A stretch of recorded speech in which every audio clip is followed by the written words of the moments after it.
O Fala Vereador dá sequência às entrevistas com os parlamentares eleitos em 2024. Muitos estão em primeiro mandato, representando a renovação da política local e também já estão participando dos debates, compondo comissões e trabalhando nas primeiras propostas por meio de indicações, requerimentos e projetos de lei. Aqui, neste programa, todos terão a oportunidade de comentarem sobre essa rotina na Câmara, além dos principais assuntos da cidade, sempre com prioridade no interesse público. Hoje, a entrevista é com o vereador Cristiano Klaus Fischer, do PRD, eleito pela primeira vez com 1.731 votos. Bem-vindo, Cris. Tudo bem? Tudo bem, tudo certo. Já curou o ritmo do carnaval? Olha, a gente tem superado, viu? É importante, a gente vai para fiscalizar, para acompanhar, mas também para dar suporte para que tudo ocorra da melhor maneira. E estou muito feliz com o Carnaval de Itajaí 2025. É você que esteve todas as noites lá. O que achou da festa feita neste ano pela primeira vez na gestão Robson? Foi possível identificar um carnaval mais família, onde a gente percebeu a participação da família como um todo, principalmente muita criança. Ou seja, se aquela família identifica que é seguro para a sua criança estar, é porque ela identificou que aquele ambiente é realmente propício para trazer alegria, mas também segurança. Então, eu resumi muito o Carnaval de Itajaí como segurança. Tanto é que não teve ocorrência, não teve brigas, a polícia não identificou nenhuma ocorrência naquele ambiente do Carnaval de Itajaí. Então, isso é um convite para que outros municípios, façam sempre com essa visão da segurança, mas também observando para que os turistas venham para Itajaí. Porque o Carnaval, além de alegria, ele também é possibilidade de renda, possibilidade de trazer muito da cultura local. Então, foi possível identificar a cultura de Itajaí no Carnaval de 2025 aqui de Itajaí. E como está, Cris, a sua adaptação aqui na casa? Já se acostumou com a rotina do trabalho legislativo? Olha, eu posso te falar que a rotina está sendo adaptada, A minha correria sempre existiu. A questão de terças e quintas, sessão, são de grande importância. Eu já acompanhava, ou de forma presencial, ou de forma virtual, acompanhando pelo YouTube da Câmara, para entender os debates que aqui eram previstos. Mas eu fico muito feliz da oportunidade de hoje estar como vereador e poder participar na tomada de decisão da forma mais técnica possível, onde o vereador jamais deve omitir opiniões, e sim ser o mais técnico sobre as pautas ali que estão sendo debatidas. Vereador, o senhor foi candidato pela primeira vez no ano de 2016, quando alcançou 628 votos. Repetiu a tentativa em 2020, em meio à pandemia, alcançou 863 votos. Agora, desta vez, mais do que dobrou a votação com relação à última tentativa. O que foi determinante nessa escolha de ser candidato, disputar e também conseguir essa expressiva representatividade na urna? Desde a primeira vez, eu sabia que eu ia tentar 3 vezes. E depois disso, eu não iria mais para as tentativas. Era a última bala. Era a última vez. Eu pensei, essa vai ser a última. E eu vinha também de uma eleição muito difícil, que talvez para mim foi a eleição mais difícil, foi a de 2020. Por trabalhar muito ativo com o público idoso, na eleição eu tive essa dificuldade de desenvolver as ações durante o ano, onde tu pode ter um histórico muito grande de atividades sociais. Só que no ano eleitoral, ele é muito injusto se você não o faz. Então eu posso fazer muitas daquelas ações, mas naquele ano eleitoral, se tu não faz, parece que tu nunca fez. Então é injusto. Então, o fato da pandemia me dificultou muito, mas a gente, mesmo assim, ampliou o número de votos de 2016. Então, o gás para concorrer a terceira vez foi criado pelo aumento de votos que se teve. E quando a gente fez a avaliação dos que foram candidatos em 2016 e que retornaram em 2020 a ser candidato, mesmo os vereadores que eram vereadores de 2016 a 2020, eu fui o sexto que mais aumentou o número de votos dos que tinham sido candidatos em 2016 e 2020. Então, esse quantitativo de aumento, ele me deixou muito mais estimulado para realmente vir a terceira vez. E aí o apelo também das pessoas que me seguem, me acompanham nas atividades sociais que eu desenvolvo, disseram ter que vir mais uma vez. E aí eu fico muito feliz de ter encarado novamente isso. Era um desejo pessoal, o número 3, e também as pessoas que ali estavam comigo dizer, vai. E aí eu fui.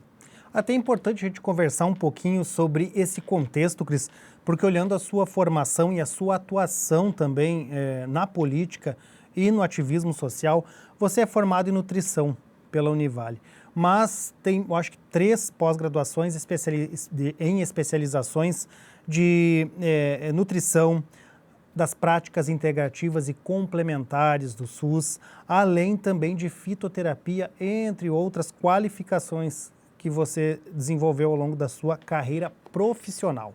Acontece que tudo isso você aplicou sempre trabalhando às vezes no Poder Executivo, assumindo uma coordenação ou outra, ou dando a dica, algum apoio à estrutura do Poder Executivo Municipal.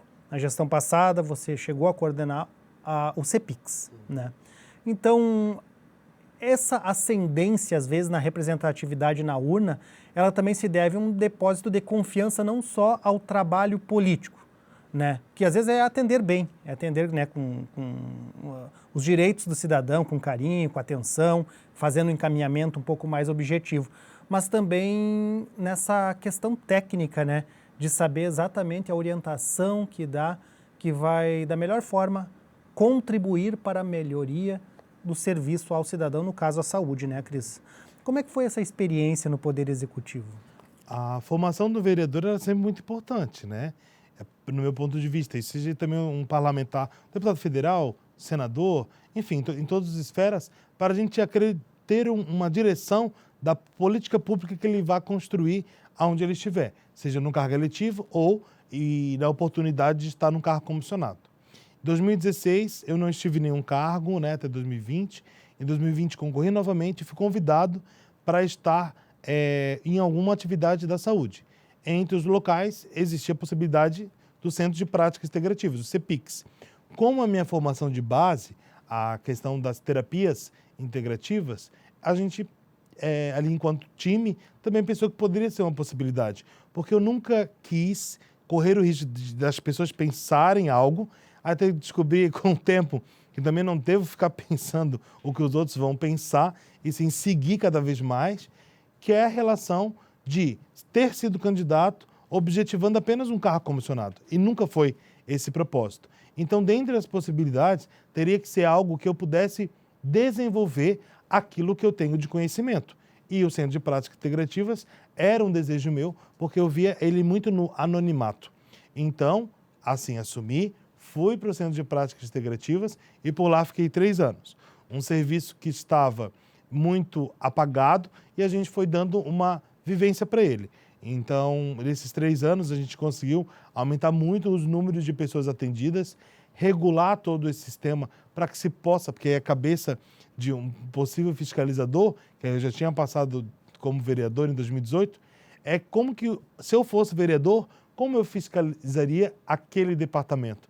E assim eu fiz, criando através do sistema de regulação, o SISREG, para que qualquer vereador que quisesse ver o tamanho da fila para aquela determinada PIX, então no caso práticas integrativas como acupuntura, homeopatia, aurículo, ventosa, ozônio, entre outras, pudessem estar claras para que aquele vereador pudesse identificar o tamanho da fila e como estava a espera para determinada pessoa que aguardava por aquele atendimento.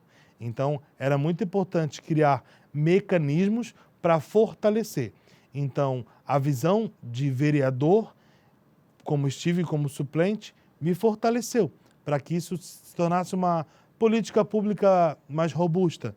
E hoje a gente tem um CEPIX que é mais difícil de ter o desmonte por conta que foi construída a base dessa informação com os servidores públicos que lá acreditam muito nas práticas integrativas, mas também na estruturação de dados para fomentar tanto os vereadores quanto o SUS, propriamente dito, na questão de maior recurso para que aquele serviço aconteça.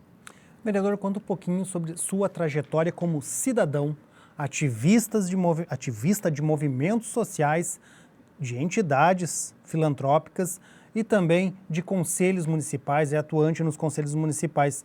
Tudo isso cria um bojo de entendimento a respeito de como funcionam as políticas públicas, né, vereador?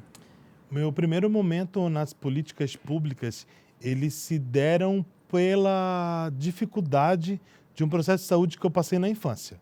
Então, o fato de eu ter feito uma cirurgia que era genética, que me levou hoje a estar no quadro de pessoa com deficiência, me motivaram a querer estudar mais a área da saúde.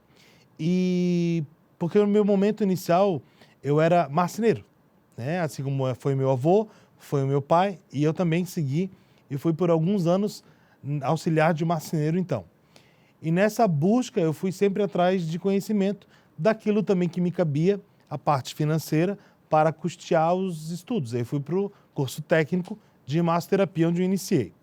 E nesses movimentos eu sempre tentei valorizar as categorias com a qual eu estava sendo inserido, como, por exemplo, a questão de profissionalizar a massoterapia no Brasil. Então, a gente começa ali o estímulo de movimentos sociais em relação à categoria massoterapeuta. E aí começa o estímulo para entender um pouco mais sobre cada categoria dessa. E aí já comecei a entender um pouco mais de conselhos de saúde, onde precisariam ser debatidos para, quem sabe, no SUS, contratar um técnico em massoterapia. E aí começa o desejo também de ampliar maior conhecimento. E aí onde eu fui para o técnico de terapias naturais corporais, e em seguida, em torno de 5, 6 anos depois, fui atrás da graduação em nutrição daí. E aí a gente começa depois as especializações. Mas nesse processo da nutrição, cheguei a ser presidente do Centro Acadêmico de Nutrição da Univale, e durante todas as categorias de estudo, ensino médio, fundamental, básico, eu sempre fui líder de turma. Então, esses movimentos sociais, eles também se dão nesses grêmios estudantis, onde a gente começa a lutar por pessoas. E aí a gente começa cada vez a se interessar mais por esses. E aí, dentro das temáticas, logo então como nutricionista, comecei a acompanhar trabalhos dentro dos conselhos, e o principal deles naquele momento foi o Conselho de Segurança Alimentar e Nutricional. E aí, em seguida veio o Conselho Municipal do Idoso, o Conselho de Álcool e Droga, entre outros conselhos dentro do município.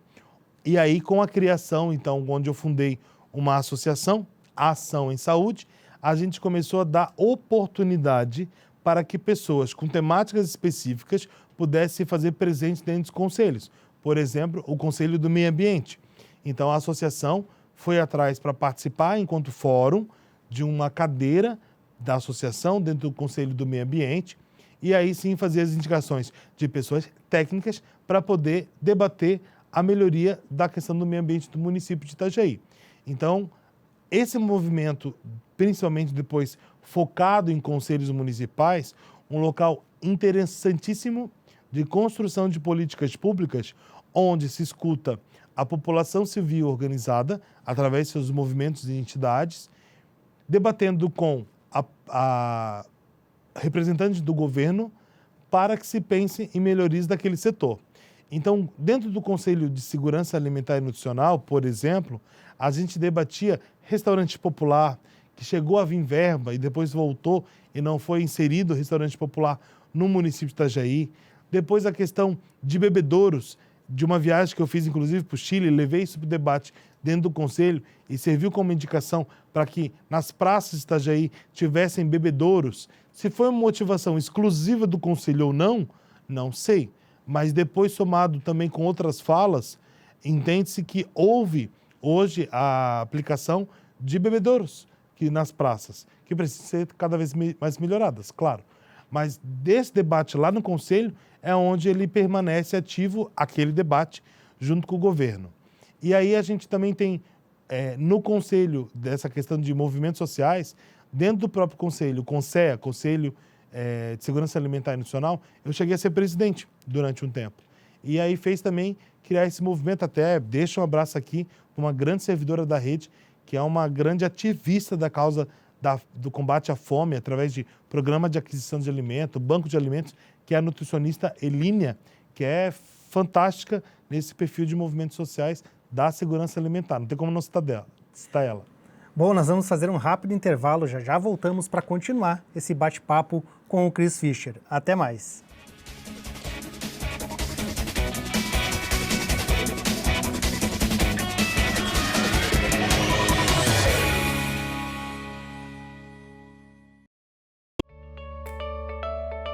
Fique por dentro do que acontece na Câmara de Vereadores de Itajaí.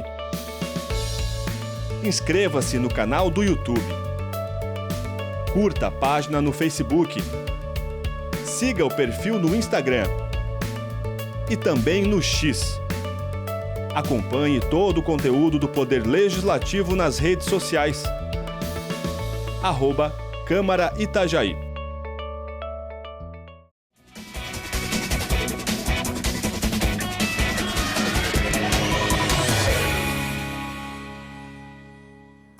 Voltamos com o segundo bloco do Fala Vereador. Hoje está conosco aqui no estúdio da TV Câmara o vereador Chris Fischer, do PRD. Bom, vereador, o senhor já passou um breve currículo seu da atuação política, mas como surgiu o gosto por essa política institucional partidária e como foi a sua aproximação do grupo do PRD? Em relação a partidos políticos, eu não conseguia entender muito bem como é que funcionava. Para mim, parecia um local muito aquém de que eu pudesse estar, porque eu via muitas opções, mas ao mesmo tempo eu não me encaixava em nenhuma delas. E acho que é muito o perfil de vários vereadores, né? Como que eu vou escolher um partido político, né? E principalmente ali em 2015 para 2016, foi onde a mosca me picou e disse, vai ser candidato? Eu não tinha uma ideia muito certa de ser candidato a vereador. Eu não tinha essa perspectiva e foi por anos sendo criadas. Então, em 2016, eu optei procurar um partido político, que foi bem um ano eleitoral. Então, não foi uma construção onde a gente escolhe um partido, fica nele por um tempo e depois ser. Eu literalmente escolhi um partido e fui ser candidato. E por pouco, foi por cento e poucos votos, 150 votos mais ou menos, eu não fui eleito naquele momento. Então, decidir o partido político era uma questão de me sentir à vontade com aquelas pessoas que ali estavam. Então, eu não conhecia muita gente, porque eu não venho de família política, eu não tenho nenhum parente que é servidor público. Isso dificultava muito entender os nomes que ali estavam. Eu conhecia os nomes principais de vereadores ou de prefeito, mas eu queria muito participar do pleito. E assim eu fiz. E aí, naquele primeiro momento, eu estive no Solidariedade, em 2016, e aprendi bastante. Tive algumas oportunidades geradas, fui para Brasília, fui para São Paulo, porque eu gosto dessa construção também de políticas públicas, de fundamentação de votos de deputado, da fundamentação da ideologia do partido para a gente poder construir. Então, eu me senti muito à vontade nesse perfil de construção. E, então, ali entre 2017, 18, 19... assim, pós-eleição, consegui ir construindo esse momento. E em 2020, concorri novamente pelo Solidariedade. Gostei muito de participar daquele pleito também, que foi um desafio, como eu tinha falado ainda no outro bloco. E aí chega a tomar a decisão de que o Solidariedade de Itajaí não estava mais estruturado e eu precisava, de fato, procurar um novo partido. Porque eu sempre acreditava, né, hoje não acredito mais, que quando você entra no partido, você não deve mais mudar. Mas não é assim que funciona na prática, né? A política, ela é mudança o tempo todo. É muito dinâmica. Então, nessa dinâmica que a gente cria, tanto o partido se movimenta, as pessoas que lá estão, hoje, num partido político que você entra, há 4 anos atrás, esse mesmo partido eram totalmente outras pessoas.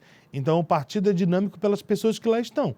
Então, não tem como ser julgado, tu vai voltar para lá, um dia eu posso voltar, tendo base para ter candidatos, que foi o caso do Solidariedade de Itajaí 2024, não teve candidatos. Então, houve alguns convites para que eu estivesse nos partidos. Porque, claro, de novo, como suplente, com bastante votos, a gente acaba tendo convite de outros partidos. E aí a gente começa, depois de 2 eleições, entender um pouco mais. E aí, agora, ter passado pela primeira vez por um cargo comissionado, onde fiquei 3 anos no CEPIX, esse conhecimento de mais pessoas. Então, começa a estar à vontade em algumas estruturas. E entendendo que política é matemática também. E aí você precisa entender que em alguns locais você vai ter chance de fazer o número de votos para poder ser eleito, mas também chance nesse formato de conseguir concorrer com aquelas pessoas que lá estão. Então, identificar quem são essas pessoas que possivelmente concorrem com você e se você de fato tem chance. Porque existe um objetivo final, que é ser eleito. E aí você não pode esquecer isso. E precisa analisar também. E também que aquelas pessoas que você vai dividir a candidatura, que era no caso do PRD, quando eu observava os nomes, eu me sentia à vontade. Eram pessoas que eu conhecia e que eu gostava e que eu topei fazer parte daquele time então. Foi escolhido como presidente da Escola do Legislativo Maria Rosa Heleno Schulte, já agora em sua primeira legislatura. Como é que foi esse processo e a expectativa para o trabalho? Sempre gostei muito da área de capacitação. Como professor que sou, na parte de pós-graduação em práticas integrativas e curso técnico de massoterapia, a gente sabe da importância da capacitação na vida das pessoas. Dentro do meu estímulo também de movimentos sociais, nasce o palestrante para a área de promoção à saúde e nasce também o organizador de eventos para levar cada vez mais informação para as pessoas. Nessa busca, logo se entende que as capacitações, os processos de organização de eventos, eles são dificultosos e a gente vai tomando gosto por eles. E já conhecendo a Escola do Legislativo a nível nacional, a gente começa a entender da importância dela e de como a gente pode dar mais vez e voz para que a Escola do Legislativo aconteça no formato interno, para os servidores da Câmara, mas também para a população, de que formato a gente pode criar alternativas para que a população assim também conheça ainda mais a Câmara de Vereadores de Itajaí. E aí veio a questão do convite do presidente da Câmara, Fernando Pegorini, para que eu estivesse à frente da escola. Fiquei muito feliz, já tinha dito a ele que colocaria meu nome à disposição, mas quando ele me faz o convite eu fico muito feliz e espero realmente fazer a altura da que a escola merece. Bom, nós vamos para mais um rápido intervalo, já voltamos com o terceiro e último bloco do Fala Vereador. Até já!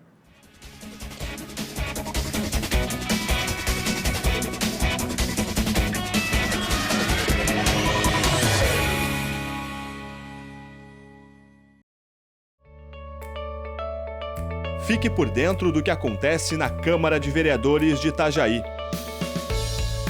Inscreva-se no canal do YouTube. Curta a página no Facebook. Siga o perfil no Instagram. E também no X. Acompanhe todo o conteúdo do Poder Legislativo nas redes sociais. @Câmara Itajaí.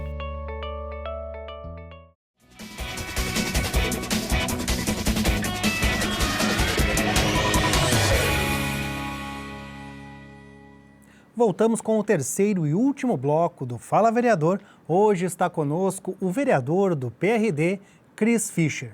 Bom, vereador, o senhor também é autor de alguns projetos de lei que já estão protocolados na casa e tramitando. Nas comissões, um deles é o número 16 de 2025, institui a Política Municipal de Proteção dos Direitos à Pessoa com Fibromialgia. O que falta para ser feito aqui no âmbito do município para garantir esses direitos? Essa política pública ela já está instituída no nível federal e estadual.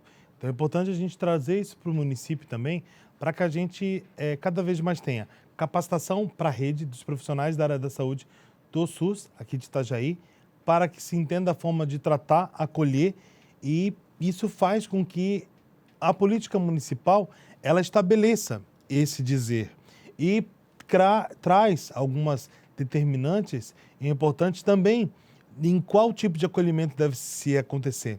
É através das práticas integrativas? É através do medicamento? É o medicamento maior facilitado que está sendo muito discutido como o próprio canabidiol? Então, precisa ter estruturas para que, se de fato, a gente consiga construir, através dessa política pública para a pessoa com fibromialgia municipal, melhores condições de cobrar o próprio governo que existe uma política municipal e que deve ser preconizado o atendimento não preferencial apenas, mas que seja, de fato, para tratar essas pessoas.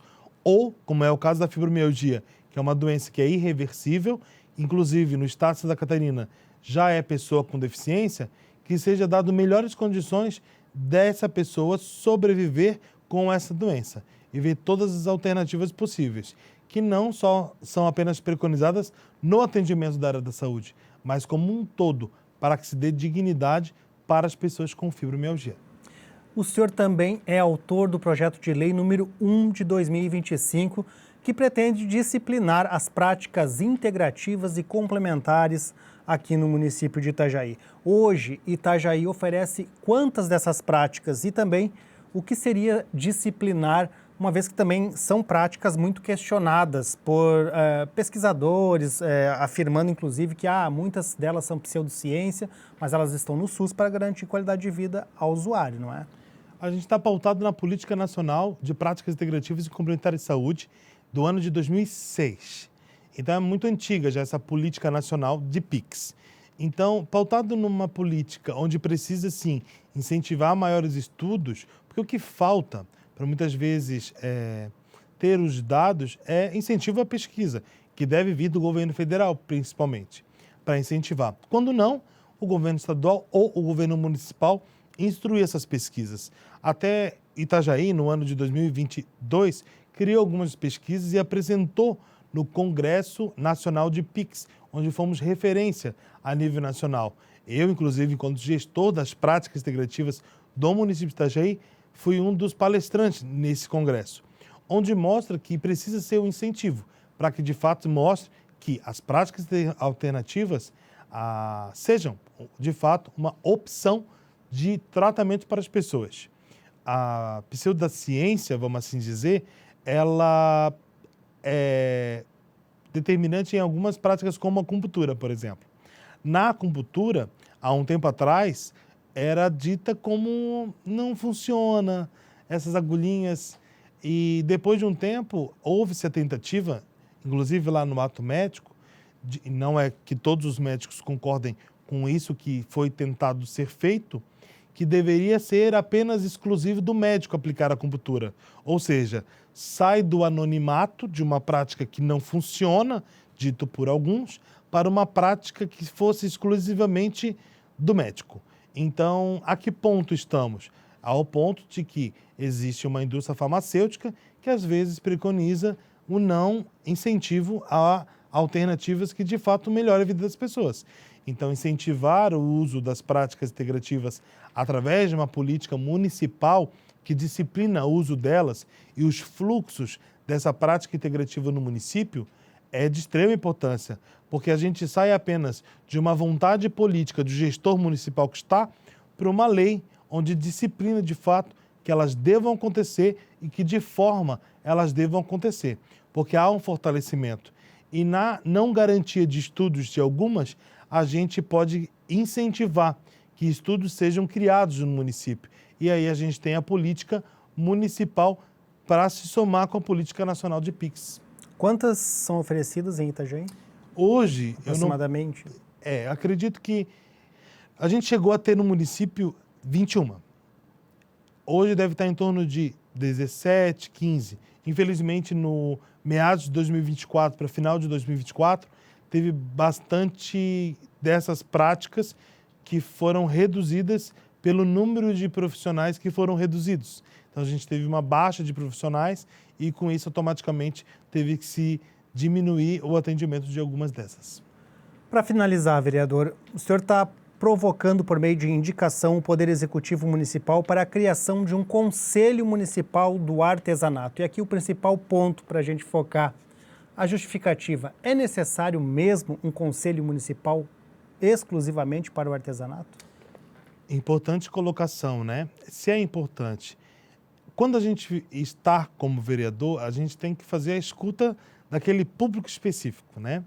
E aí, no caso, quando eu faço a escuta de 3 entidades específicas e mais 2 que não são específicas de artesanato, que é no caso do Amor Próprio, que é de câncer, mas também que tem artesanato, e a Fraternidade Porto da Esperança, que também trabalha com artesanato, além da Culturada, a Associação de Artesãs e o CEPESE, a gente faz essa escuta, além de outros artesãos, através de uma reunião no plenarinho da Câmara de Vereadores de Itajaí, a gente entende que é urgente a criação de um conselho para que se seja debatido diversas atividades da temática artesanato, junto com a sociedade civil organizada através de seus conselhos, associado aos representantes do governo, que é um conselho de direito, para que seja pelo menos consultivo nesse primeiro momento, para se deliberar ações junto ao governo, para criar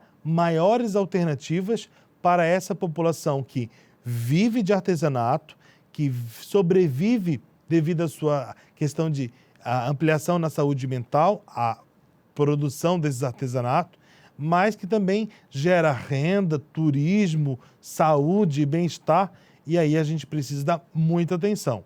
Quando ela está dentro de setores, que é no caso da cultura, é especificamente trabalhado e focado muito na questão cultural. O artesanato, ele nasce do berço cultura, ele é de fortalecimento cultural, porém, existem muitos mecanismos a serem fortalecidos através do foco artesanato. Então, a gente precisa dar vez e voz para essas entidades trabalharem cada vez mais junto ao município de Itajaí para que a temática artesanato seja de fato fortalecida. Vereador, muito obrigado por aceitar o convite e participar conosco aqui do Fala Vereadora. Muitíssimo obrigado. Estou sempre à disposição para trazer sempre esclarecimentos junto com vocês. E obrigado a você também que nos acompanhou. Lembrando que esta e outras entrevistas estão disponíveis no canal da Câmara de Vereadores de Itajaí, no YouTube, e também são transmitidas pelo canal 14 da Claro TV. Até a próxima!